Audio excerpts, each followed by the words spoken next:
Similar to 1999 and 2008, Michael Burry just dropped a bombshell on one of history's most shocking crises. No one knows what Burry sees, but the world is about to awaken. Burry himself said, "The theater took more than a decade to overstuff, and it's unlikely that everyone leaves in under a year." Even though it took a long time for the theater to fill with millions of people, the collapse will be swift and painful. Some people will unavoidably be left behind, and it will be their fault for not recognizing the signs, even though they've been present for years. Investors around the world will still be in for a rude awakening. Although everyone is aware that the government made mistakes, it's not what we're about to reveal to you.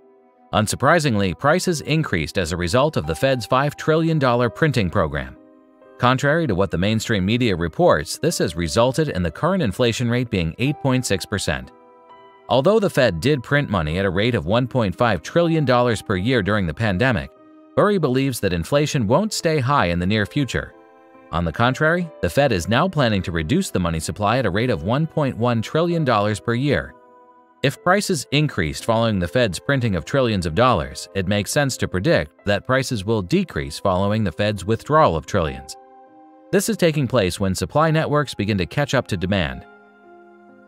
Over the past few years, supply chains have been under strain, but this is beginning to change. Since it is in our nature to adapt to the environment, new supply chains have been established, businesses have become more efficient, and more container ships are being built. The world hasn't just been sitting back and letting the pandemic gloom over. The panic about supplies is in full swing. Undoubtedly, according to a maritime analyst, 13 additional container ships were ordered in July, raising the total for the year to 239 ships.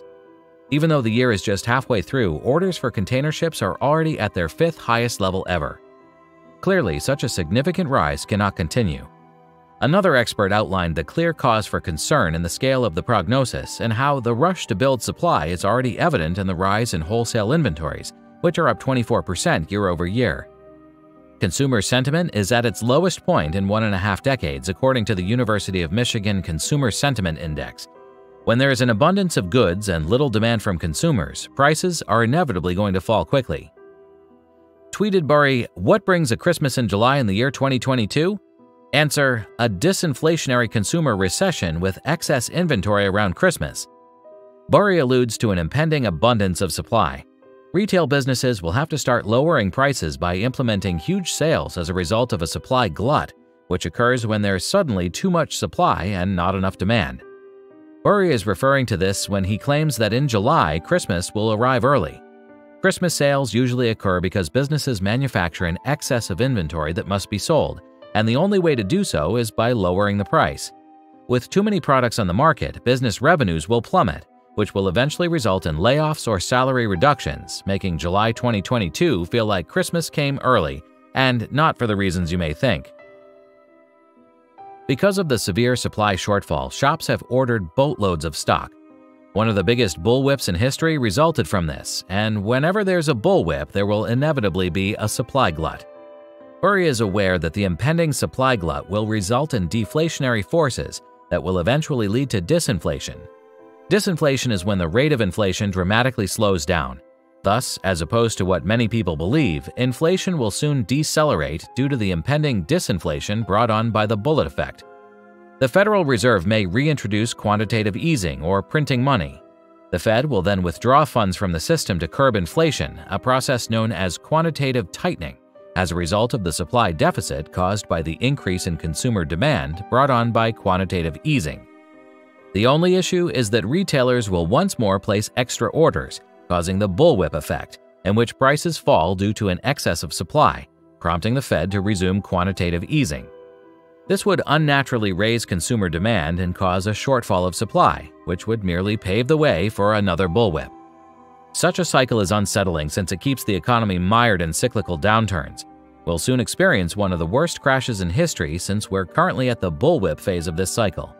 No matter how well known it is, the bullwhip effect is simply a product of human nature and cannot be stopped.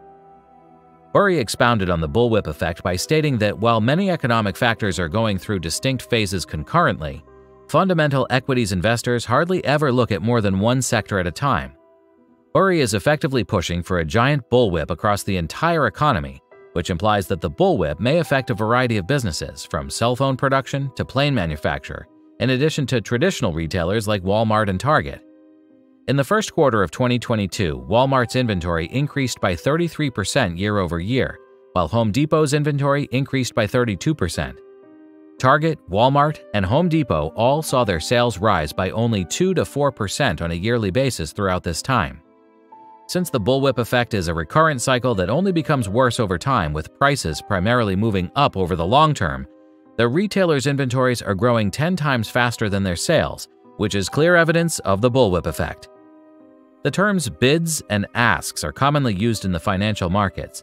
The bid refers to the price that buyers are ready to pay, and the ask refers to the price that sellers are willing to accept. When there's a difference in price between the two, a market maker such as Citadel will buy the asset at the bid price and sell it at the asking price, thereby profiting on the spread. Since there were no bids for mortgage-backed securities in June due to the high level of inflation, there was effectively no price at which investors would buy bonds that are backed by mortgages. This alarming indicator suggests that inflation is probably here to stay.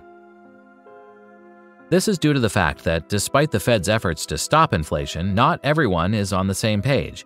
For example, when Californians begin receiving inflation relief payments, Burry tweeted, "This is ridiculous because giving away free money will only make inflation worse." He made fun of California's actions by stating that this is not how it works and that it is not how anything works, despite the fact that the economy is plainly in a terrifying state. Burry posted a remark from billionaire businessman Thomas Siebel that said, "I don't think this is going to be ended until everyone swears they would never own crypto and they will never own a technology stock." We reached a peak in speculative activity in 2021, and while this is normally when everyone becomes terrified of speculative assets, we're not there yet. Burry despises Bitcoin, yet it is nevertheless a very popular asset at the moment. Are we certain that Bitcoin is not just another risk asset in the NASDAQ 100? Burry tweeted a graph displaying the correlation between the two indices. Bitcoin is not an uncorrelated asset, as evidenced by the significant correlation between it and the NASDAQ.